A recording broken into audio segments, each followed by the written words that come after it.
जय हिंद साथियों, स्वागत है आपका आपके अपने YouTube channel marathon agriculture classes पर।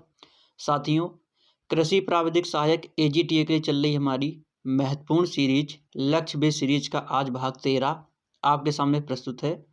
मुझे उम्मीद है इस सीरीज के अन्य भाग आपको काफ़ी पसंद आए होंगे। मित्रों, AGTA के लिए बहुत ही शानदार सीरीज चल रही है। अगर मित्रों आपने अभी तक हमारा चैनल सब्सक्राइब नहीं किया है तो आपसे रिक्वेस्ट है हमारे चैनल को ज़्यादा से ज़्यादा सब्सक्राइब करें, उसे अन्य ग्रुप में शेयर करें ताकि अन्य छात्र भी हमारे साथ जुड़ सकें। मित्रों, आइए देखते हैं आज के भाग का पहला प्रश्न। परीक्षा की दृष्टि से बहुत ही महत्वपूर्ण प्रश्न। प्रश्न नंबर 1, गेहूं की किलर बीमारी के नाम से जाने जाने वाली रोली या रस्ट है। ऑप्शन ए काली रोली, ऑप्शन बी पीली रोली, ऑप्शन सी भूरी रोली, ऑप्शन डी उपरोक्त में से कोई नहीं। मित्रों, गेहूं की किलर बीमारी के नाम से जाने जाने वाली रोली या रस्ट वह है काली रोली, या फिर इसे हम कह सकते हैं ब्लैक रस्ट, जो कि किलर बीमारी के नाम से जानी जाती है। बहुत ही महत्वपूर्ण प्रश्न है। मित्रों, यह रोली किसके कारण होती है? यह होती है फंगस के कारण, और फंगस का नाम क्या है? Puccinia ग्रैमिनिस tritici. क्या मित्रों? Puccinia ग्रैमिनिस tritici. एक प्रश्न मित्रों और यहाँ पे पूछा जाता है कि इस फंगस के कारण कौन सा अकाल पड़ा था? मित्रों, इसी फंगस के कारण बिहार में, कहाँ दोस्तों? बिहार में सन 1900 का मित्रों सन 1956 से 57 के बीच गेहूं का अकाल, गेहूं का अकाल बहुत ही महत्वपूर्ण है। गेहूं में अकाल कब आया था? बिहार में आया था। कब आया था? 1956 से 1957 के मध्य गेहूं का अकाल इसे कहा जाता है, जो कि पक्सीनिया ग्रैमिनिस ट्रिटिसाई फंगस के कारण आया था। इसे ही काली रोली या किलर बीमारी के नाम से जाना जाता है। मित्रों, हमारा प्रश्न था गेहूं की किलर बीमारी के नाम से जाने जाने वाली रोली है, उसका सही आंसर है ऑप्शन ए काली रोली या ब्लैक रस्ट। चलते हैं अगले प्रश्न की ओर। अगला प्रश्न मित्रों आपके सामने प्रश्न नंबर 2, गेहूं की बौनी किस्म में बीज तथा भूसे का अनुपात होता है। Option A 1:1.50, option B 1:1.25, option C 1:1.75, option D 1:1.85। मित्रों, गेहूं की बौनी किस्मों में बीज तथा भूसे का अनुपात है 1:1.25। क्या मित्रों? 1:1.25 यह गेहूं की बौनी किस्मों में बीज तथा भूसे का अनुपात है। बहुत ही महत्वपूर्ण है। देखते हैं अन ऑप्शनों को। 1:1.50 यह किसका है? यह गेहूं की साधारण वैरायटी, साधारण जातियां जो हैं उनमें बीज तथा भूसे का अनुपात पाया जाता है 1:1.50 और बौनी में 1:1.25। मित्रों, 1:1.25 यह गेहूं की बौनी जाति के साथ साथ किसमें पाया जाता है? यह जौ में भी। जौ का दाना तथा भूसे का अनुपात, दाना तथा भूसे का अनुपात। मित्रों, हमारा प्रश्न है गेहूं की बौनी किस्म में बीज तथा भूसे का अनुपात होता है। इसका सही आंसर है ऑप्शन बी 1:1.25। चलते हैं अगले प्रश्न की ओर। अगला प्रश्न दोस्तों आपके सामने प्रश्न नंबर 3, कार्बनिक खेती या ऑर्गेनिक फार्मिंग के जनक हैं। Option A sir Albert Howard, option B lord Walter Northbourne, option C Rudolf Steiner, option D William Frederick Gericke. मित्रों, कार्बनिक खेती या ऑर्गेनिक फार्मिंग के जनक ये हैं Sir Albert Howard, Albert Howard, और इन्हीं के एक साथी थे वार्ड तथा वार्ड। ये दोनों कौन हैं? कार्बनिक खेती या ऑर्गेनिक फार्मिंग के जनक। देखते हैं अन ऑप्शनों को। लॉर्ड वाल्टर नॉर्थबॉर्न मित्रों, जो कार्बनिक खेती शब्द इन्होंने दिया था, कार्बनिक खेती शब्द बहुत ही महत्वपूर्ण है। कार्बनिक खेती या ऑर्गेनिक फार्मिंग शब्द किसने दिया था? यह दिया था लॉर्ड वाल्टर नॉर्थबॉर्न ने। कभी कभी आपसे बुक पूछ ली जाती है कि इन्होंने किस बुक में इसका वर्णन किया था मित्रों? Look to the land. नाम क्या है? Look to the land. बहुत ही महत्वपूर्ण प्रश्न है। इसी बुक में इन्होंने सर्वप्रथम कार्बनिक खेती शब्द का प्रयोग किया था। देखते हैं अगला ऑप्शन, रुडोल्फ स्टेनर। ये कौन है? Father of dynamics, father of biodynamics, biodynamics, जैव गतिकी के पितामह कौन है? रुडोल्फ स्टेनर है। और विलियम फ्रेडरिक गैरिक, ये कौन है? बहुत ही महत्वपूर्ण है मित्रों, यह है father of hydroponics, father of hydroponics, hydroponics. मृदा रहित वातावरण में फसलें उगाना हाइड्रोपोनिक्स कहलाता है। इसी के पिता कौन है? इसी के पिता हैं विलियम फ्रेडरिक गैरिक। मित्रों, हमारा प्रश्न था कार्बनिक खेती ऑर्गेनिक फार्मिंग के जनक हैं। उसका सही आंसर है option A, sir Albert Howard, तथा एक उनके और साथी थे, क्या नाम था उनका? वार्ड। चलते हैं अगले प्रश्न की ओर। उम्मीद है आपको प्रश्न समझ में आ रहे होंगे। मित्रों, प्रश्न नंबर 4 आपके सामने, सैक्रम बारबेरी की गुणसूत्र संख्या कितनी है?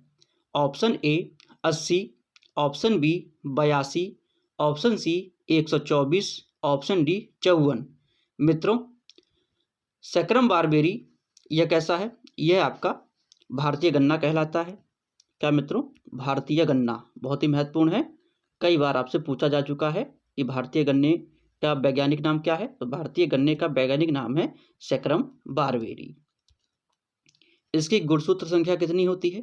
इसकी गुणसूत्र संख्या होती है 82, 82। बहुत ही महत्वपूर्ण है। कितनी होती है दोस्तों? 82। देखते हैं अन ऑप्शनों को। 80 किसकी है? यह है सैक्रम ऑफिसिनेरम की, सैक्रम ऑफिसिनेरम, ऑफिसिनेरम। इसे ही नोबल केन के नाम से जाना जाता है, नोबल केन। 124 किसकी है दोस्तों? 124 है सैक्रम साइनेंस की, सैक्रम साइनेंस। इसे चाइनीज गन्ना के नाम से जाना जाता है, चाइनीज केन या चाइनीज गन्ना के नाम से जाना जाता है। 54 किसकी है दोस्तों? 54 है सैक्रम स्पॉन्टेनम की, सैक्रम स्पॉन्टेनियम, स्पॉन्टेनियम। ये क्या है? ये दोस्तों है कांस। कांस की कितनी होती है? कांस की होती है 54। और कांस को ही हम टाइगर ग्रास के नाम से भी जानते हैं, टाइगर ग्रास। दोस्तों, हमारा प्रश्न है सैक्रम बारबेरी की गुणसूत्र संख्या कितनी है? उसका सही आंसर है ऑप्शन बी 82 या 82। और सैक्रम बारबेरी को भारतीय गन्ना के नाम से भी जाना जाता है, मोस्ट इंपॉर्टेंट है। चलते हैं अगले प्रश्न की ओर। अगला प्रश्न दोस्तों आपके सामने, प्रश्न नंबर 5, गर्डल बीटल किस फसल का हानिकारक कीट है? Option A soybean, option B मूंगफली, ऑप्शन सी तिल, ऑप्शन डी राजमा। मित्रों, गर्डल बीटल यह सोयाबीन का हानिकारक कीट है। किसका दोस्तों? सोयाबीन का कैसा है? हानिकारक कीट है। बहुत ही महत्वपूर्ण है। कभी कभी आपसे गर्डल बीटल का साइंटिफिक नेम या वैज्ञानिक नाम पूछ लिया जाता है। मित्रों, इसका वैज्ञानिक नाम है ओवेरिया ब्रेविस। क्या दोस्तों? ओवेरिया ब्रेविस। देखते हैं अन ऑप्शनों को। और गर्डल बीटल कैसा है? यह सोयाबीन का मुख्य रोग है, मुख्य कीट है, मुख्य व हानिकारक कीट है। देखते हैं अगला ऑप्शन, मूंगफली। मूंगफली का मुख्य कीट कौन सा है दोस्तों? इसका मुख्य कीट है व्हाइट ग्रब, व्हाइट ग्रब। और तिल का दोस्तों, तिल का हानिकारक कीट क्या है? तिल का हानिकारक कीट है तिल हॉक मॉथ, तिल हॉक मोथ। दोस्तों हमारा प्रश्न था गल्डल बीटल किस फसल का हानिकारक कीट है? उसका सही आंसर है ऑप्शन ए सोयाबीन। और यह क्या है गल्डल बीटल? यह सोयाबीन का मुख्य व हानिकारक कीट है और गल्डल बीटल का साइंटिफिक नेम है ओवेरिया ब्रेविस। चलते हैं अगले प्रश्न की ओर। उम्मीद है आपको प्रश्न समझ में आया होगा।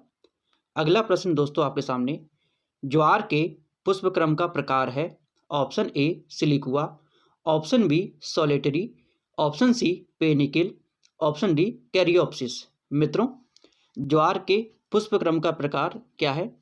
इसका सही आंसर है ऑप्शन सी पेनिकिल। पेनिकिल जो है वह ज्वार का पुष्पक्रम है।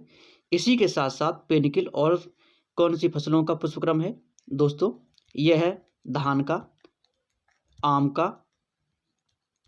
अंगूर का और लीची का। अंगूर, लीची। सिलिकुआ दोस्तों, सिलिकुआ क्या है? यह सरसों कुल का फल है।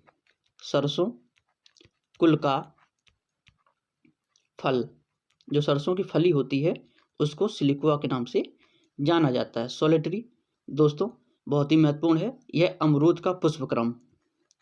अमरूद का पुष्पक्रम।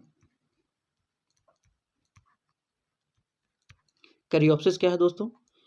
कैरियोप्सिस यह फल है, किसका फल है? गेहूं का। गेहूं, ज्वार बाजरा, ज्वार बाजरा, जौ जई, जितनी भी खाद्यान्न वाली फसलें हैं उनका फल कौन सा है? उनका फल है कैरियोप्सिस। जौ जई मक्का सभी का है। दोस्तों हमारा प्रश्न था ज्वार के पुष्पक्रम का प्रकार है, उसका सही आंसर है ऑप्शन सी पेनिकिल। बाकी अन्य कौन कौन से हैं पेनिकिल के? धान भी है, आम है, अंगूर है, लीची है। बहुत ही महत्वपूर्ण प्रश्न था दोस्तों। चलते हैं अगले प्रश्न की ओर। अगला प्रश्न आपके सामने प्रश्न number 7 Indian institute of wheat and barley research अवस्थित है। ऑप्शन ए कटक उड़ीसा में, ऑप्शन बी भरतपुर राजस्थान में, ऑप्शन सी लुधियाना पंजाब में, ऑप्शन डी करनाल हरियाणा में। दोस्तों Indian institute of wheat and barley research यह कहाँ पर है? यह है करनाल हरियाणा में। बहुत ही महत्वपूर्ण है, करनाल हरियाणा में अवस्थित है। देखते हैं अन ऑप्शनों को। कटक उड़ीसा में दोस्तों क्या है? कटक उड़ीसा में है national rice research institute NRRI। इसका पुराना नाम क्या था? इसका पुराना नाम था central rice research institute CRRI, central rice research institute. इसका नया नाम क्या हो गया है? National rice research institute. Bharatpur Rajasthan में क्या कौन सा इंस्टीट्यूट है दोस्तों? भरतपुर राजस्थान में है डायरेक्टरेट ऑफ मस्टर्ड रिसर्च। ये कहाँ पर है? भरतपुर राजस्थान में, DRMR भरतपुर राजस्थान में। लुधियाना पंजाब में दोस्तों, लुधियाना पंजाब में है central institute of post harvest engineering and technology. और इसी के साथ साथ क्या है? इंडियन इंस्टीट्यूट ऑफ मेज रिसर्च, जो कि पंजाब एग्रीकल्चर यूनिवर्सिटी के मेन कैंपस में है। पहले ये कहाँ पर था? IIMR, पहले ये न्यू दिल्ली में था, अब इसको शिफ्ट कर दिया गया है कहाँ पर? लुधियाना पंजाब में। दोस्तों हमारा प्रश्न था Indian institute of wheat and barley research कहाँ अवस्थित है? उसका सही आंसर है ऑप्शन डी करनाल हरियाणा में। उम्मीद है आपको प्रश्न समझ में आ रहे होंगे। दोस्तों चलते हैं अगले प्रश्न की ओर। उससे पहले अगर आपने अभी तक हमारा चैनल सब्सक्राइब नहीं किया है या आप हमारे चैनल पर फर्स्ट टाइम विजिट कर रहे हैं तो दोस्तों आपसे रिक्वेस्ट है, आपको लग रहा है कि जो कंटेंट आपको दिया जा रहा है वो परीक्षा की दृष्टि से बहुत ही महत्वपूर्ण है, तो आप ज़्यादा से ज़्यादा हमारे चैनल को सब्सक्राइब करें, हमारी वीडियो को अन्य ग्रुप में शेयर करें, वीडियो को लाइक करें, कमेंट करें। दोस्तों चलते हैं अगले प्रश्न की ओर। अगला प्रश्न दोस्तों आपके सामने प्रश्न नंबर 8 अंजीर के फल का प्रकार है। Option A berry, option B sorosis, option C syconus, option D drupe. दोस्तों अंजीर के फल का प्रकार क्या है? उसका सही आंसर है साइकोनस। क्या दोस्तों? साइकोनस अंजीर के फल का प्रकार है। देखते हैं अन ऑप्शनों को। बेरी बहुत ही महत्वपूर्ण है, कई बार आपसे पूछे जा चुके हैं इसके उदाहरण। तो इसका उदाहरण है अमरूद, बहुत ही महत्वपूर्ण है, कई बार पूछा जा चुका है दोस्तों। इसी के साथ साथ केला, पपीता, अंगूर, टमाटर, ये सब कैसे हैं? ये सब आपके बेरी के अंतर्गत आते हैं। कुछ अन्य भी हैं। सोरोसिस के उदाहरण मित्रों देख लेते हैं। सोरोसिस का उदाहरण है कटहल, सहतूत, अनानास, ये सब क्या हैं? ये सब आपके सोरोसिस के अंतर्गत आते हैं। ड्रूप बहुत ही महत्वपूर्ण है। ड्रूप का उदाहरण मित्रों क्या है? आम, सबसे ज़्यादा पूछा जाता है। इसी के साथ साथ क्या है? आड़ू, बेर और दोस्तों जामुन। जामुन भी आपका ड्रूप में ही आता है। दोस्तों हमारा प्रश्न है अंजीर के फल का प्रकार है, उसका सही आंसर है ऑप्शन सी साइकोनस। बहुत ही महत्वपूर्ण प्रश्न था। चलते हैं अगले प्रश्न की ओर। अगला प्रश्न दोस्तों आपके सामने प्रश्न नंबर 9। अंगूर में कटाई छटाई या प्रूनिंग का उचित समय है। ऑप्शन ए मध्य मार्च से मध्य अप्रैल, ऑप्शन बी नवंबर से जनवरी, ऑप्शन सी मध्य अप्रैल से मध्य मई, ऑप्शन डी सितंबर से अक्टूबर। दोस्तों अंगूर में कटाई छटाई या प्रूनिंग का उचित समय है नवंबर से जनवरी तक। कब दोस्तों? नवंबर से जनवरी तक। बहुत ही महत्वपूर्ण है। इस प्रश्न का सही आंसर क्या है? ऑप्शन बी नवंबर से जनवरी तक प्रूनिंग का समय। किसमें दोस्तों? अंगूर में। अंगूर में प्रूनिंग या कटाई छटाई का उचित समय क्या है?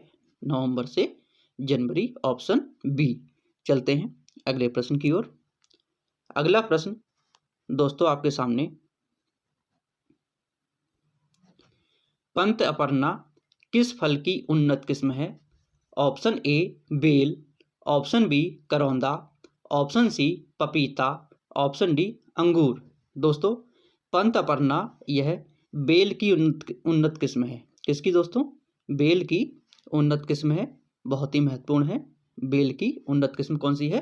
पंत अपर्णा। देखते हैं अन ऑप्शनों को। करौंदा की उन्नत किस्में कौन कौन सी हैं? दोस्तों इसकी है पंत मनोहर। कौन सी दोस्तों? पंत मनोहर। इसी के साथ साथ मरून, मरून और कौन सी है? थार कमल, थार कमल। पपीता की उन्नत किस्में कौन कौन सी दोस्तों? पपीता की ताइवान बहुत ही उन्नत किस्म है, लाल किस्म की होती है। और कैसी है? CO5 बहुत ही महत्वपूर्ण, कोयम्बटूर 5, इसमें सबसे ज़्यादा पपेन की मात्रा पाई जाती है। और पूसा जियांट, पूसा जियांट बहुत ही महत्वपूर्ण है, कई बार आपसे पूछी जा चुकी है। अंगूर की किस्में दोस्तों अनाब शाही बहुत ही महत्वपूर्ण है, अनाब ए शाही। इसी के साथ साथ कौन सी है? इसी के साथ है परलेट, यह भी कई बार पूछी जा चुकी है। और दोस्तों कौन सी है? बेंगलोर ब्लू, बेंगलोर ब्लू, जो कि यह किस्म भी आपकी काफ़ी बार पूछी जा चुकी है, इसका क्रॉस भी पूछा जाता है। दोस्तों हमारा प्रश्न था पंत अपर्णा किस फल की उन्नत किस्म है? उसका सही आंसर है ऑप्शन ए बेल की। चलते हैं अगले प्रश्न की ओर। अगला प्रश्न है दोस्तों आपके सामने प्रश्न नंबर 11। मौसम्बी के लिए उपयुक्त रूट स्टॉक है। ऑप्शन ए करण खट्टा, ऑप्शन बी जट्टी खट्टी, option C Rangpur lime, option D जाम्भीरी। दोस्तों मौसम्बी के लिए उपयुक्त रूट स्टॉक कौन सा है? उसका सही आंसर है रंगपुर लाइम। कौन सा दोस्तों? रंगपुर लाइम बहुत ही महत्वपूर्ण है।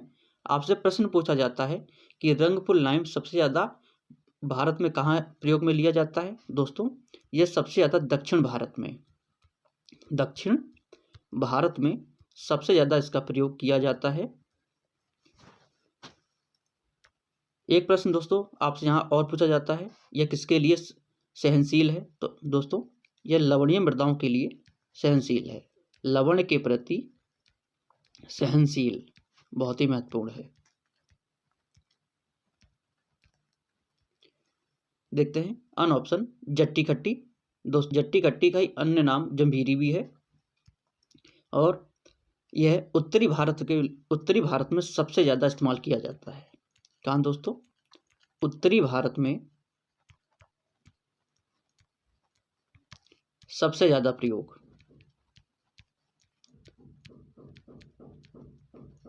दोस्तों हमारा प्रश्न था मौसम्बी के लिए उपयुक्त रूट स्टॉक है, उसका सही आंसर है ऑप्शन सी रंगपुर लाइम, जो कि दक्षिण भारत में सबसे ज़्यादा प्रयोग में लिया जाता है और लवण के प्रति सहनशील होता है। चलते हैं अगले प्रश्न की ओर। अगला प्रश्न दोस्तों आपके सामने प्रश्न नंबर 12। पौधे में विटामिन सी व शर्करा के संश्लेषण में सहायक तत्व है। Option A nitrogen, option B calcium, option C molybdenum, option D phosphorus. दोस्तों पौधे में विटामिन सी व शर्करा के संश्लेषण के लिए सहायक तत्व कौन सा है? उसका सही आंसर है ऑप्शन सी मॉलिब्डेनम, बहुत ही महत्वपूर्ण है मॉलिब्डेनम। देखते हैं अन्य ऑप्शनों को। नाइट्रोजन, नाइट्रोजन किसमें सहायक है? दोस्तों यह जीव द्रव्य का मुख्य अवयव है। किसका? जीव द्रव्य का मुख्य अवयव। इसी के साथ साथ क्या है? यह वानस्पतिक वृद्धि को बढ़ाता है, वानस्पतिक वृद्धि को बढ़ाता है, वानस्पतिक वृद्धि को क्या करता है? इसको बढ़ा देता है। कैल्शियम बहुत ही महत्वपूर्ण, कैल्शियम का प्रयोग किसमें किया जाता है? कैल्शियम दोस्तों दलहनी फसलों में प्रोटीन निर्माण में सहायक, जितनी भी दलहनी फसलें होती हैं उसमें प्रोटीन के निर्माण में सहायक होता है, प्रोटीन के निर्माण में सहायक। देखते हैं अगला ऑप्शन मॉलिब्डेनम, ये पौधे में विटामिन सी व शर्करा के संश्लेषण के लिए है, और फास्फोरस बहुत ही महत्वपूर्ण है। दोस्तों फास्फोरस का कुछ अन्य नाम भी है, इसे एनर्जी करेंसी के नाम से जानते हैं, एनर्जी करेंसी बहुत ही महत्वपूर्ण है, कई बार पूछा जा चुका है एनर्जी करेंसी। इसी के साथ साथ इसे की ऑफ लाइफ भी कहा जाता है, की ऑफ लाइफ। इसकी कमी के बिना, अगर इसकी कमी होगी तो पौधा अपना जीवन चक्र पूरा नहीं कर पाता है, इसीलिए इसको की ऑफ लाइफ कहा जाता है फास्फोरस को। दोस्तों हमारा प्रश्न था पौधे में विटामिन सी व शर्करा के संश्लेषण में सहायक तत्व कौन सा है? उसका सही आंसर है ऑप्शन सी मॉलिब्डेनम। चलते हैं अगले प्रश्न की ओर। उम्मीद है आपको प्रश्न समझ में आया होगा। दोस्तों प्रश्न नंबर 13 आपके सामने प्रस्तुत है। जल अपर्दन का सर्वाधिक हानिकारक चरण है। ऑप्शन ए बौछार क्षरण, ऑप्शन बी परत क्षरण, ऑप्शन सी रिल क्षरण, ऑप्शन डी गली क्षरण। दोस्तों जल अपर्दन का सबसे हानिकारक चरण कौन सा है? वह है आपका परत क्षरण, बहुत ही महत्वपूर्ण है। जो कैसा है? सर्वाधिक हानिकारक चरण है। सर्वाधिक हानिकारक क्यों कहा जाता है? दोस्तों जो परत क्षरण होती है यह उपजाऊ भूमि का ह्रास हो जाता है। इसमें क्या होता है? जो भूमि की उपजाऊ भूमि होती है, उपजाऊ परत होती है, वह मिट्टी के साथ बहकर चली जाती है, इसीलिए सबसे हानिकारक क्षण इसको कहा जाता है। इसीलिए इसका नाम दिया गया है किसान की मौत। क्या दोस्तों? किसान की मौत। प्रश्न आपसे पूछा जा चुका है कि किसान की मौत के नाम से कौन सा क्षरण कहलाता है? तो वह आपका परत क्षरण। दोस्तों हमारा प्रश्न था जल अपर्दन का सबसे हानिकारक चरण कौन सा है? उसका सही आंसर है परत क्षरण। और जो बौछार चरण होता है यह क्या है? यह प्रारंभिक, सबसे प्रारंभिक चरण अगर आपसे पूछ ले क्षरण का कौन सा है? प्रारंभिक चरण आपका बौछार है, प्रारंभिक चरण। चलते हैं अगले प्रश्न की ओर। अगला प्रश्न दोस्तों आपके सामने प्रश्न नंबर 14। भारत में सर्वाधिक क्षेत्रफल पर कौन सी मिट्टी पाई जाती है? Option A inceptisols, option B entisols, option C aridisols, option D ultisols. दोस्तों, भारत में सर्वाधिक क्षेत्रफल पर इंसेप्टिसोल्स मृदा पाई जाती है। कौन सी? इंसेप्टिसोल्स सबसे ज़्यादा पाई जाती हैं। दोस्तों, कभी कभी आपसे प्रश्न पूछा जाता है कि इंसेप्टिसोल्स यह किस भाषा का शब्द है? दोस्तों, यह लैटिन भाषा का शब्द है। लैटिन भाषा का शब्द है। देखते हैं अन ऑप्शनों को। एंटीसोल्स, यह भी लैटिन भाषा का शब्द है। कैसा दोस्तों? लैटिन भाषा का शब्द है। इसी के साथ साथ यह कैसी है? नवनिर्मित या नवीन मृदाएं हैं। नवनिर्मित या नवीन मृदाएं। आपसे प्रश्न पूछा जाए कि नवनिर्मित या नवीन मृदाओं का कौन सा गण है, तो आप बताएंगे एंटीसोल्स। एरिडीसोल्स, दोस्तों, यह भी लैटिन भाषा का शब्द है। लैटिन भाषा। इसी के साथ साथ क्या है? ये मरुस्थलीय क्षेत्रों में सबसे ज़्यादा पाई जाती हैं। कहाँ दोस्तों? मरुस्थलीय क्षेत्रों में, और राजस्थान के पश्चिमी जिलों में सबसे ज़्यादा पाई जाती हैं, मरुस्थलीय क्षेत्रों में। बल्टीसोल्स, दोस्तों, यह भी लैटिन भाषा का ही शब्द है। बल्टीसोल्स कैसा शब्द है? लैटिन भाषा का शब्द है। इसी के साथ साथ इसमें कौन सा गुण पाया जाता है? यह अधिक फैलने व सिकुड़ने की क्षमता पाई जाती है। अधिक फैलने या सिकुड़ने की क्षमता बल्टीसोल में पाई जाती है। अधिक फैलने व सिकुड़ने की क्षमता। इसमें कभी कभी आपसे पूछा जाता है कौन सा तत्व पाया जाता है, तो मॉन्ट मोरेल्लोनाइट। कौन सा दोस्तों? मॉन्ट मोरेल्लोनाइट। दोस्तों, और इसके साथ साथ कैसी होती हैं? यह काली मृदाएं होती हैं। क्यों होती हैं? क्योंकि इनमें कार्बनिक पदार्थ की मात्रा ज़्यादा पाई जाती है। काली मृदाएं, जो कि कपास की खेती के लिए सबसे ज़्यादा उत्तम होती हैं। दोस्तों, हमारा प्रश्न था भारत में सर्वाधिक क्षेत्रफल पर कौन सी मिट्टी पाई जाती है? उसका सही आंसर है ऑप्शन ए इंसेप्टिसोल्स। और इंसेप्टिसोल्स ये किस भाषा का शब्द है? लैटिन भाषा का शब्द है। चलते हैं अगले प्रश्न की ओर। अगला प्रश्न दोस्तों आपके सामने प्रश्न नंबर 15। ब्रेसिकेसी कुल की पत्तियों का प्याले नुमा आकार किसकी कमी से होता है? Option A manganese, option B zinc, option C phosphorus, option D sulphur.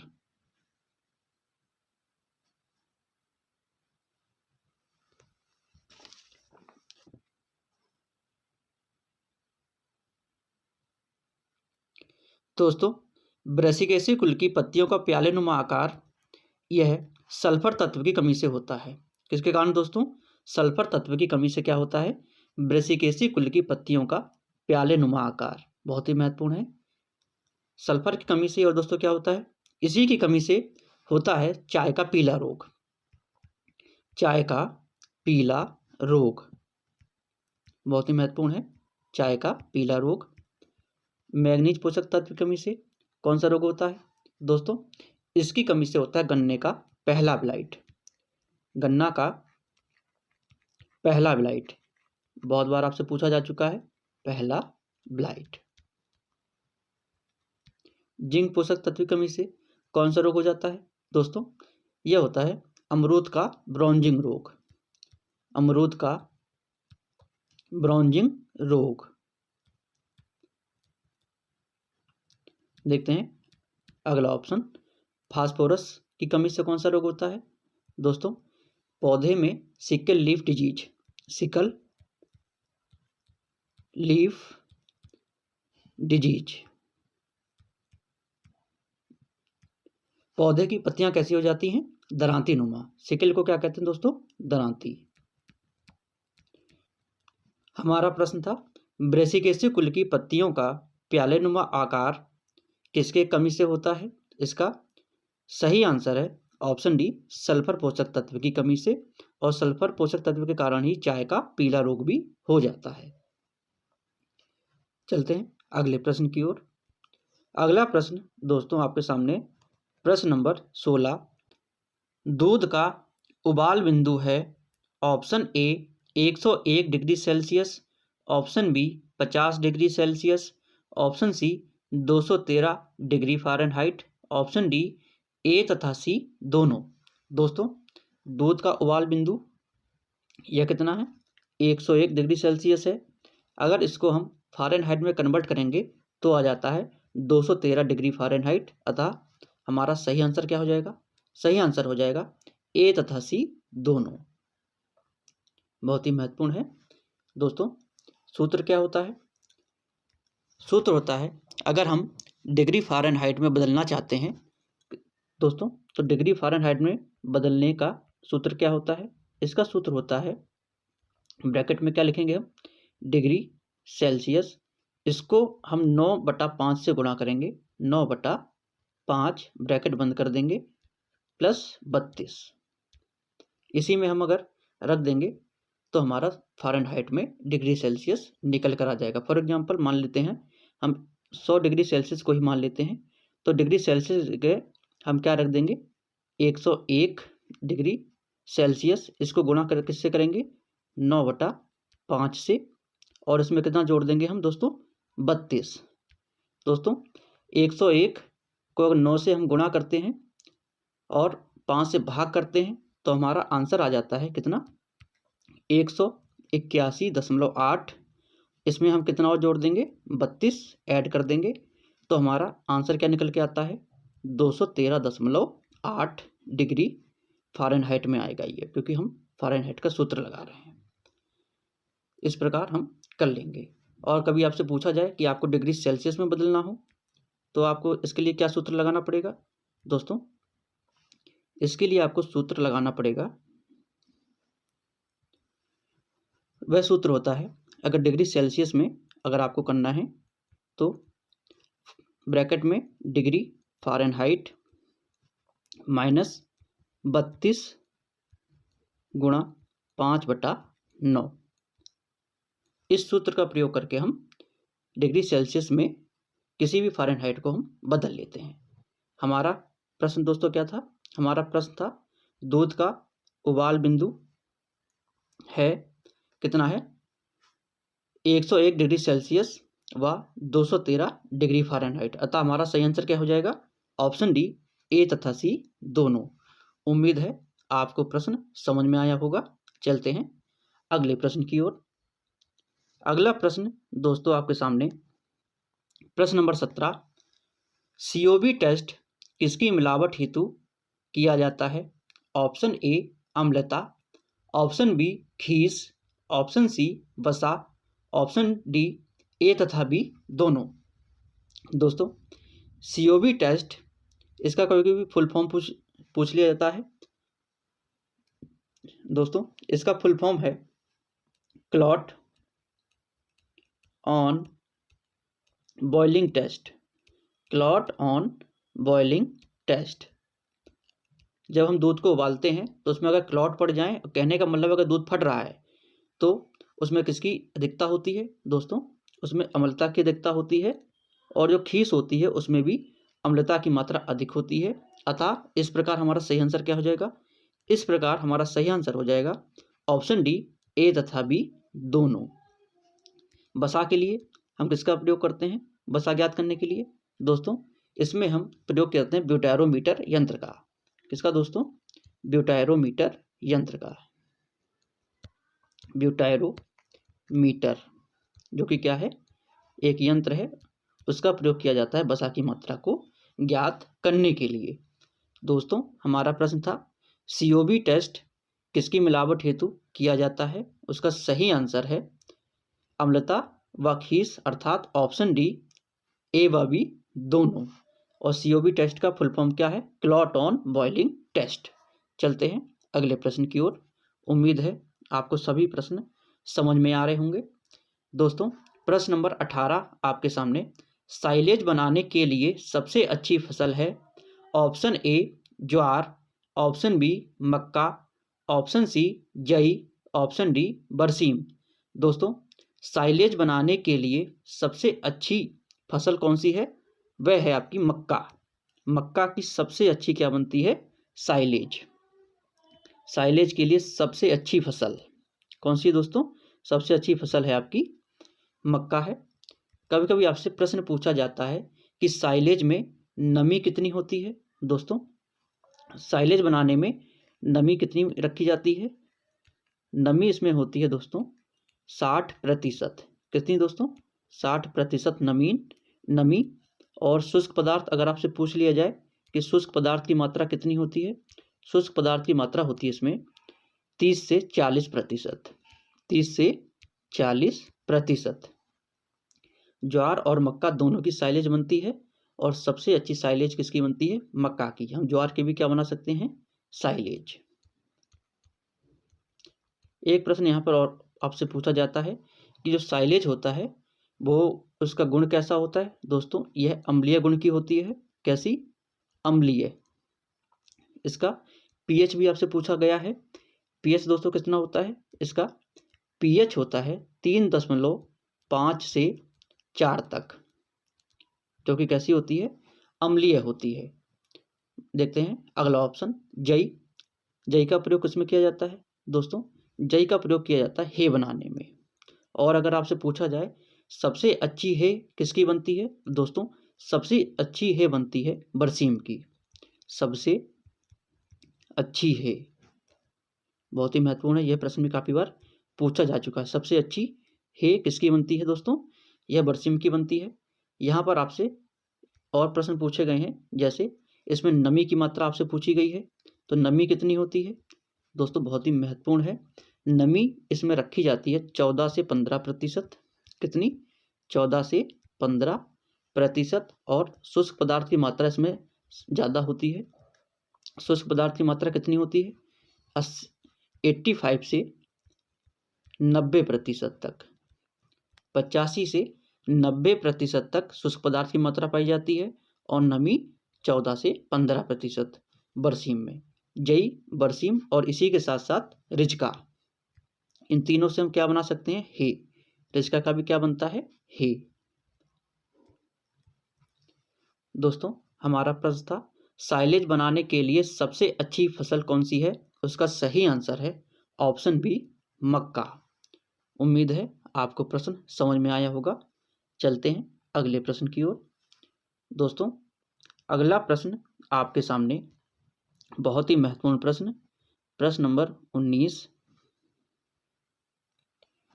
देसी गाय को 1 किलो दाना कितने दूध उत्पादन पर दिया जाता है?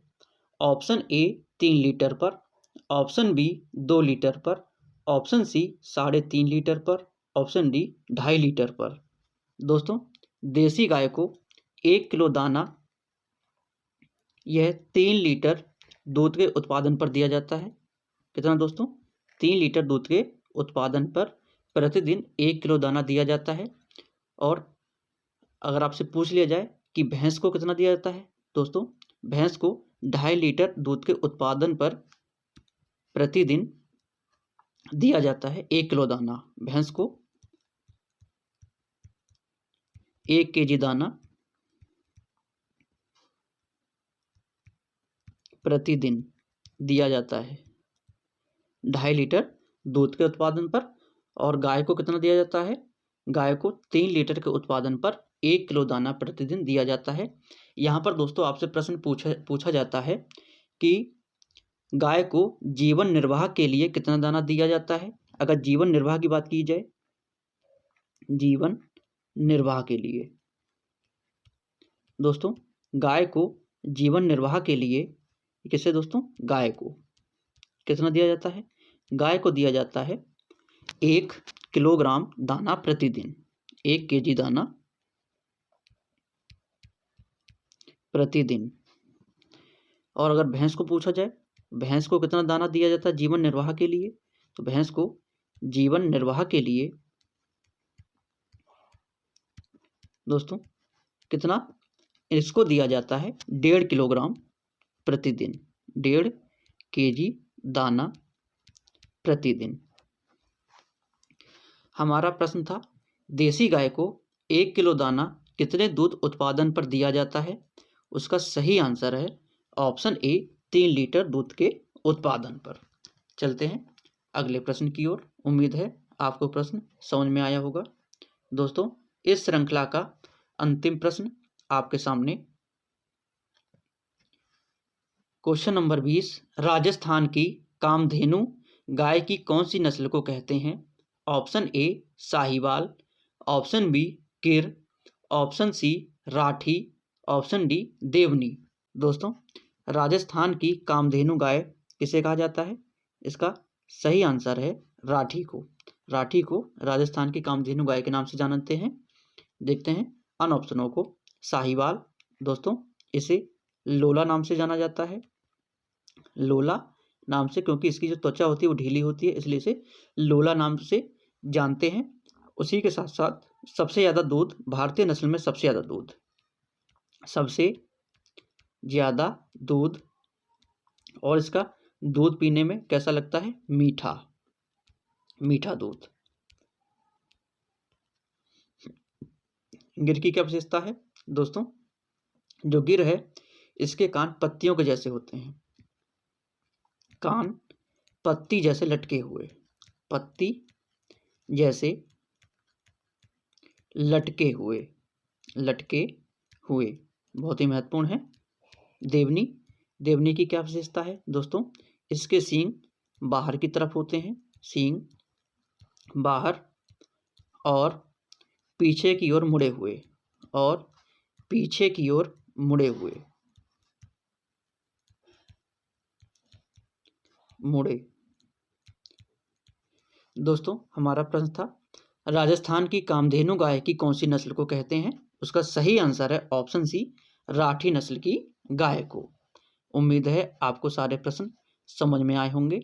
दोस्तों, अगर आपने अभी तक हमारा चैनल सब्सक्राइब नहीं किया है, आपको लग रहा है कि सभी के सभी प्रश्न परीक्षा की दृष्टि से बहुत ही महत्वपूर्ण थे, तो आपसे रिक्वेस्ट है ज़्यादा से ज़्यादा हमारी वीडियो को अन्य ग्रुप में शेयर करें, ताकि अन्य छात्र भी हमारे साथ जुड़ सकें।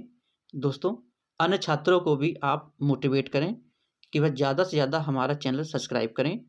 दोस्तों, अगर आपको कोई सुझाव देना है तो आप कमेंट के माध्यम से या फ़ोन कॉल के माध्यम से हमें दे सकते हैं, तथा वीडियो को ज़्यादा से ज़्यादा लाइक करें। मित्रों, अब आपसे मुलाकात होगी इस श्रृंखला के अगले भाग में। तब तक के लिए जय जवान जय किसान।